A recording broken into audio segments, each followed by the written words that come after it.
From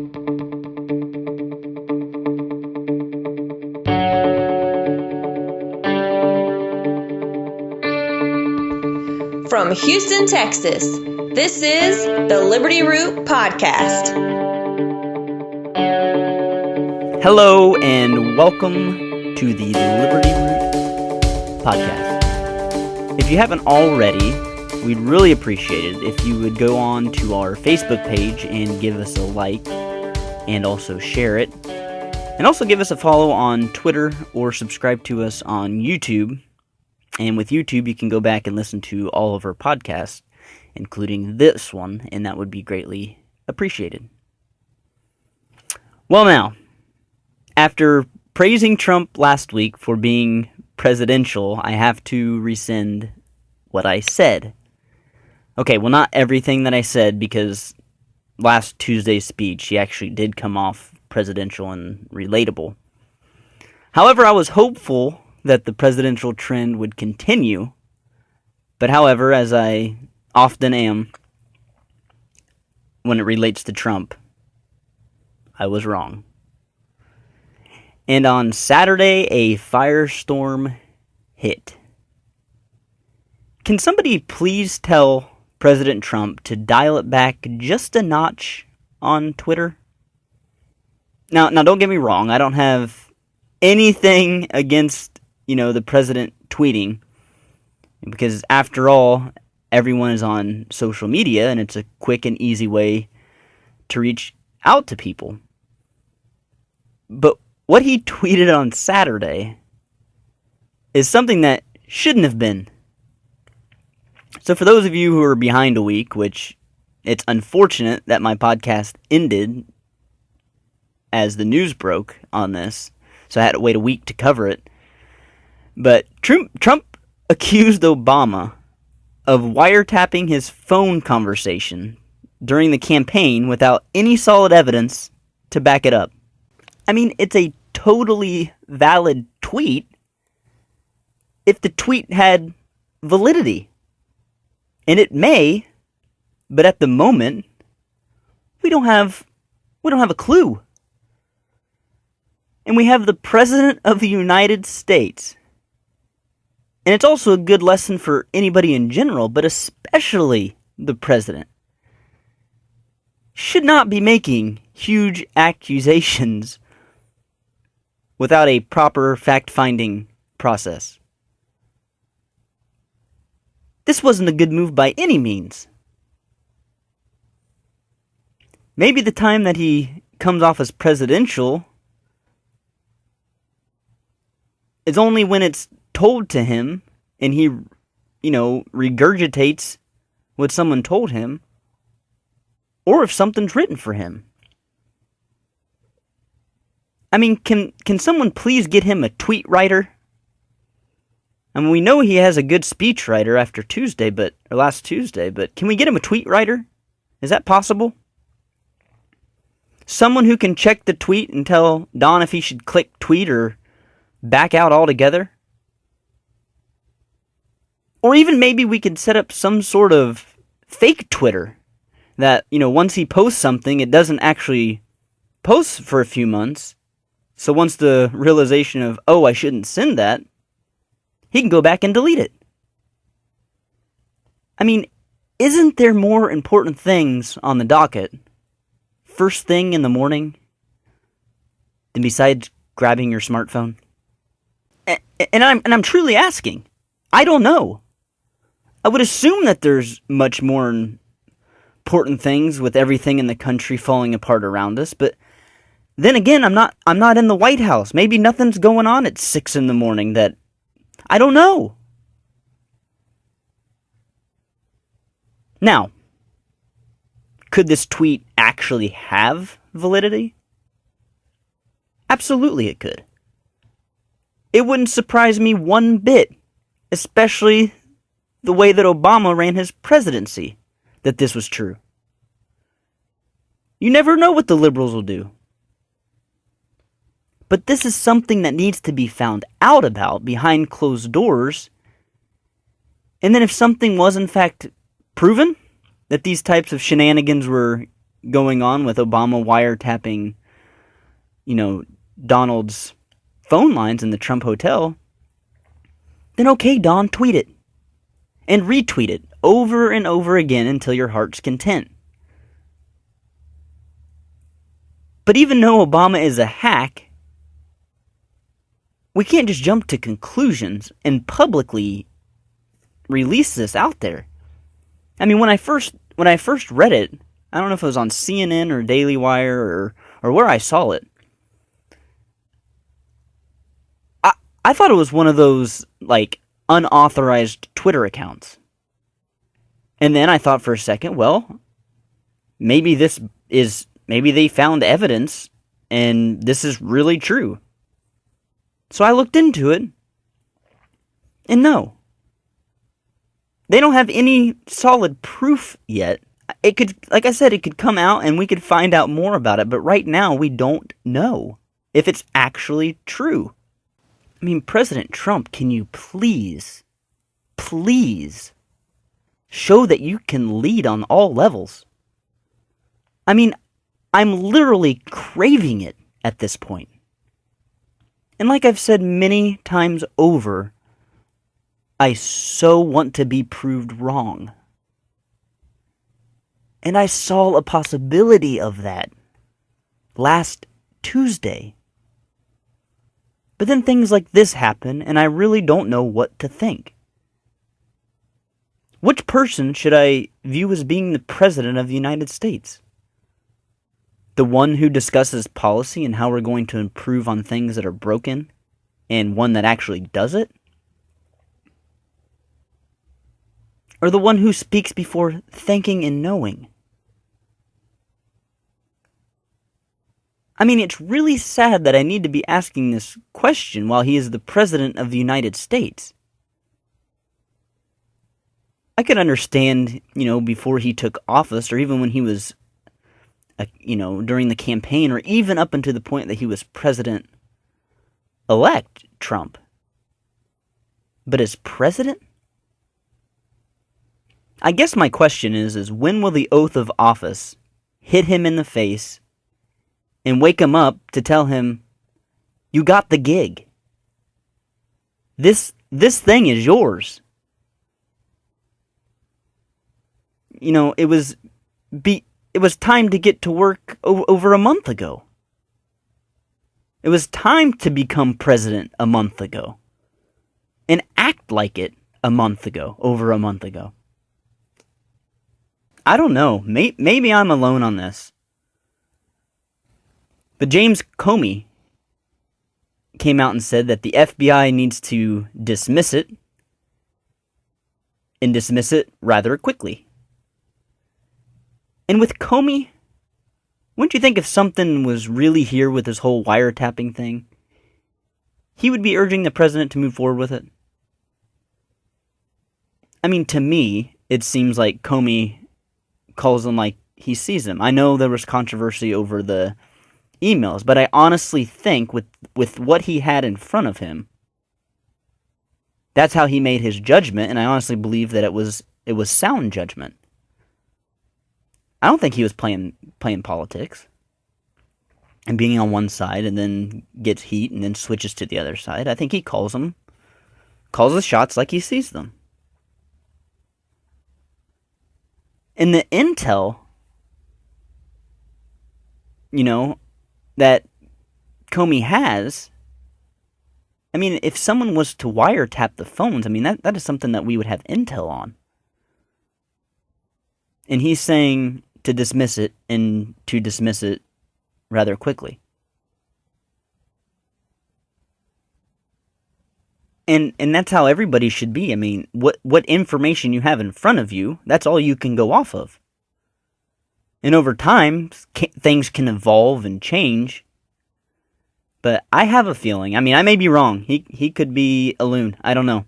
But in my opinion, I think Comey knows what he's talking about. And like I've said earlier, I'm not stating that these allegations aren't true. Because I could see it happening for a lot of different reasons. But you have the FBI trying to stamp this tweet out. the FBI. Yes, these wiretappings can be done and can be done, quite easily thanks to the Patriot Act. If you just, smell something bad in the air, the FISA court will grant it. That's just what we have. It's very unfortunate, but it's true. But just because someone holds a higher power doesn't mean that they live by a different, set of laws or than anybody else. If the Obama administration was to actually and did wiretap phone conversations between Trump, and they had a probable cause that something was going on, then you get a warrant. I mean, domestically, here in the United States, that's what gives power to do these sorts of things. A warrant. And it wouldn't shock me if this administration did it. The Obama administration. Wouldn't put it past them. I mean, just look at the corruption that came out of that administration. Seems like every official pointed to a position had some sort of scandal or lie that they were caught up in. So could it have happened? Absolutely. Should the President of the United States be jumping to conclusions? Absolutely not. So please, Donald, we want you to think before you make major decisions. But can you please think before you tweet? Back in a minute.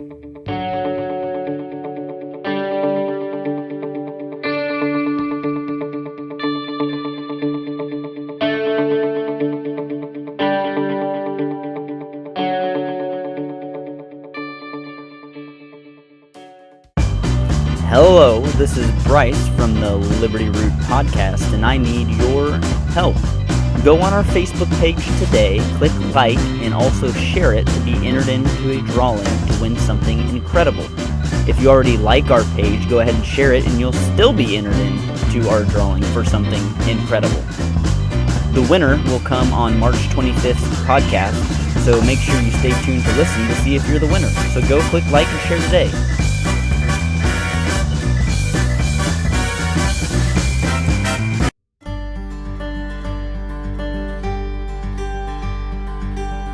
Busted, rugged, fatigued, and distraught, the will to fight was quickly going away. The majority of these men's ages range between 13 and 45, with some even being older. These men have seen great victories, but have also taken great loss. But the thought of the Revolutionary War to them, and winning, how it would mean so much to the land. A free America, with its own constitution and liberties. This is what had pushed the men along to this point. That was their motivation to continue to fight. Their food rations, however, were beginning to run out, and the necessities to survive were becoming scarce as a brutal winter storm was fast approaching. The men were at their wits' end and wondering if it was even worth to continue to push forward. Their general, however, was wise and strong, and he knew that to give up on war would be to give up on the American dream. He figured this could be his last chance to send his men into battle before they gave up and returned to their families back home. So he immediately went to work. Knowing that he was outmanned from the enemy troops and him having sick and fatigued soldiers, he began to strategize a plan. The act of surprise, he thought, would be the only way, so he called for a meeting with his soldiers. Seeing how sick and beat up they were, he wasn't even sure if they would heed to his instruction. But he had a way of delivering a message and a plan better than anyone. He spent hours with his troop going over each and every role that each individual soldier would play. Finally, when he thought the intelligence was received, he and his men began to march. The date was the night of December 26, 1776. and Mother Nature was unleashing a brutal blizzard. The men had great confidence in their general, so they continued to push on. They struggled through the brutal cold, carrying their rucksacks, guns, ammos, cannons that weighed so much that many of them had to be left behind because it was becoming impossible to drag them through the snow. A few men succumbed to the elements before they even reached the battlefield. Many of them froze to death with hypothermia. As the night grew darker and the temperatures dropped even colder, their general, who was upon horseback, kept encouraging his men to press on, reminding them of why they were there and how important they were to the cause of America. After hours of crossing the frozen river and trekking miles through the snow, they finally made it. They made it to a village where the enemy Hessian troops had set up camp. The revolutionary soldiers could hear the Hessians sing and chat by campfire.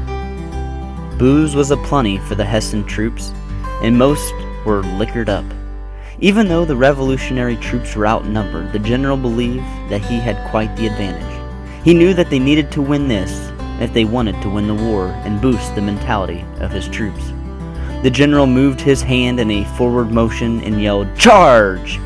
The men rushed the village, catching the Hessian troops by total surprise. Bullets flew and cannons lit up the night sky. Blood covered the white snow and bodies lay scattered about. After 45 minutes, the gunfire ceased. The cannons went mute, and the battle was over. The general rode over to survey the area, and what he found was astonishing. His men managed to kill 22 Hessian troops, wound 83, and capture 900. The other Hessian troops retreated and fled the village completely. The victory was theirs, and their jubilee filled the night sky. This was the win that they so desperately needed, and that's exactly what they got. You see, if it wasn't for General George Washington at the Battle of Trenton, our country may have been much different. This was truly the pivot point of the Revolutionary War. You see, General George Washington was able to instill the courage and desire into his men to push on, and for them to realize that the risk was truly worth the reward. A free, prosperous, and liberty-filled America.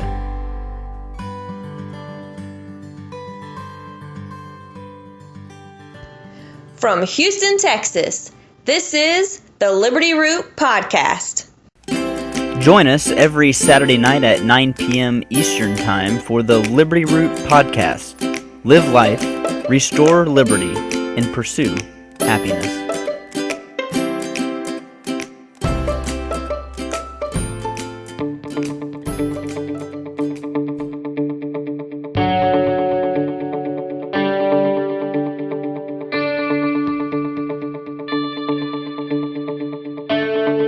Hello, and welcome back to the Liberty Root Podcast. We're now entering into my favorite segment of the evening, and it's called Who Makes These Laws?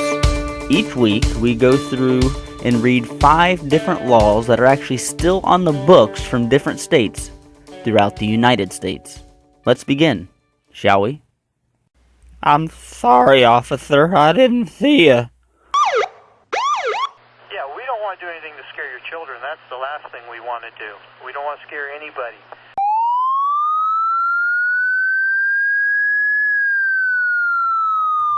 In Texas, it is illegal to sell your eyeballs. Okay. If they work, why would you sell them?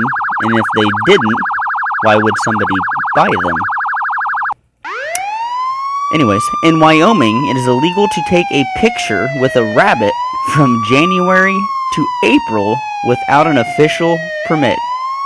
Okay, I just have to ask, does this happen a lot? 1, how do you catch it? And 2, if you were able to catch it, it seems like the state would be paying you for your valiant effort. Anyways, in Washington, you cannot buy meat of any kind on Sunday. Okay, this one is really hard for me to believe, so if we have anybody who listens from Washington, Could you please verify? Because that one's hard to believe.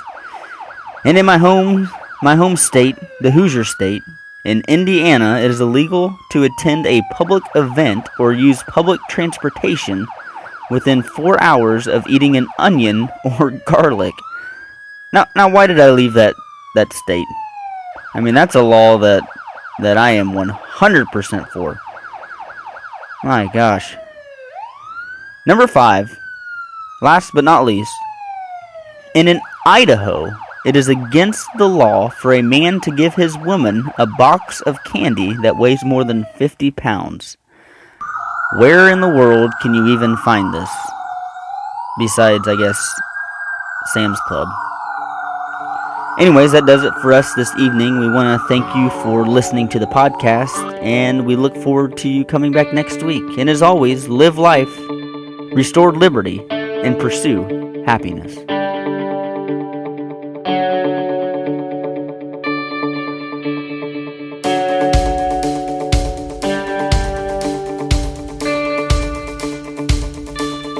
This was brought to you by Liberty Root Productions.